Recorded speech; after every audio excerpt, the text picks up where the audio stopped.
Assalamualaikum warahmatullahi wabarakatuh. Di sini saya akan mempresentasikan hasil kelompok 6, yaitu makalah tentang sumber hukum Islam atau ijma. Di mana ijma adalah salah satu dalil syara yang memiliki tingkat kekuatan argumentatif setingkat di bawah dalil-dalil nas atau Al-Qur'an atau Al-Hadis.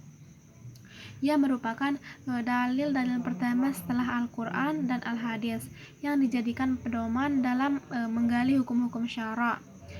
Ijma ditinjau dari segi bahasa berarti sepakat, setuju, sependapat.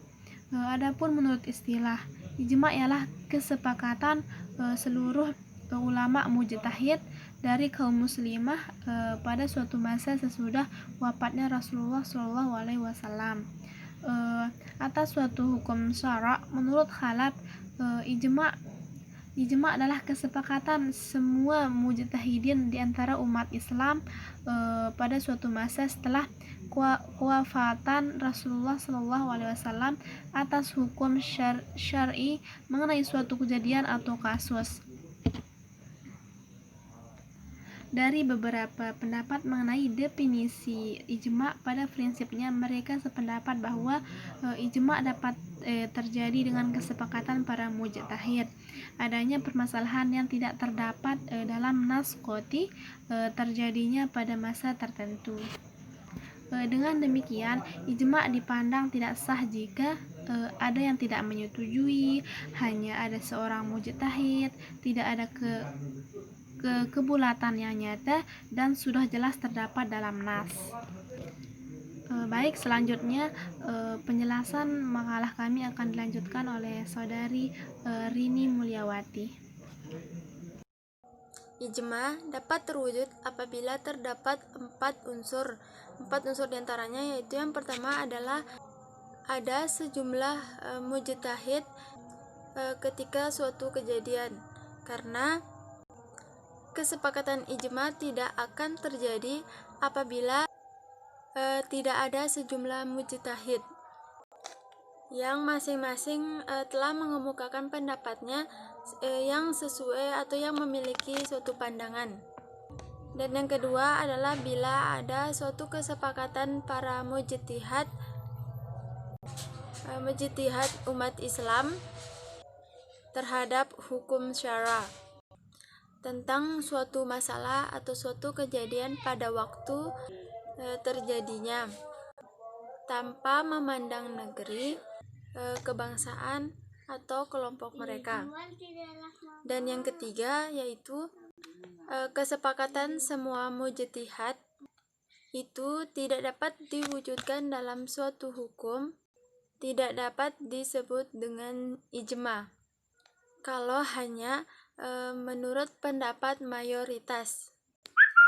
Jika mayoritas setuju, sedangkan minoritas tidak setuju, maka tetap adanya suatu perbedaan pendapat. Dan yang keempat, kesepakatan para mujtahid setelah terjadinya tukar-menukar pendapat lebih dahulu, sehingga diyakini betul suatu keputusan yang akan diambilnya atau yang ditetapkan. Selanjutnya adalah macam-macam ijma. Ijma ditinjau dari cara penetapannya dibagi menjadi dua. Yang pertama, ijma syar'i, yaitu para mujtahid yang pada suatu itu sepakat terhadap hukum, terhadap suatu kejadian dengan menyampaikan suatu pendapat. Masing-masing mujtahid mengemukakan pendapatnya melalui ucapan atau perbuatan yang mencerminkan suatu pendapatnya. Dan yang kedua adalah ijma sukuti. Ijma sukuti ini yaitu sebagian mujtahid pada suatu masa itu mengemukakan pendapatnya secara jelas terhadap suatu peristiwa dengan fatwa atau tentang hukum. dan sebagian yang lainnya diam. Artinya, tidak mengemukakan komentar setuju ataupun tidak mengemukakan komentar ketidakpersetujuannya.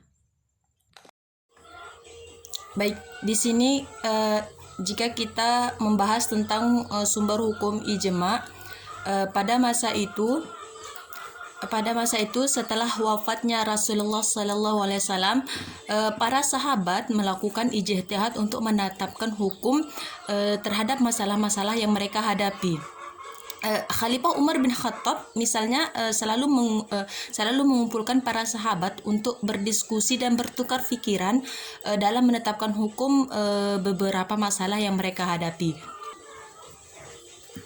Sama seperti sekarang ini, jika contohnya kita ambil dari misalkan ada satu hukum di Indonesia, ada satu hukum di mana hukum tersebut adalah ada kaitannya menentang dengan syariat Islam, maka para ulama di Indonesia menyepakati mengklarifikasikan hukum yang datang ini agar tidak menyeleweng dari syariat Islam.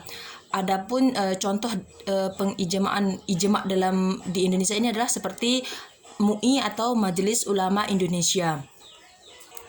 Adapun para fuqaha berusaha keras untuk mengetahui ijma dari sahabat untuk diikuti agar mereka tidak menyimpang dari hukum yang telah disepakati oleh para sahabat. Bahkan ketika terjadi perbedaan pendapat di antara mereka, maka mereka berusaha agar pendapatnya tidak menyimpang dari pendapat para sahabat-sahabat. Mungkin hanya itu yang dapat saya sampaikan. Kurang lebihnya saya mohon maaf. Wabillahi taufiq wal hidayah. Wassalamualaikum warahmatullahi wabarakatuh.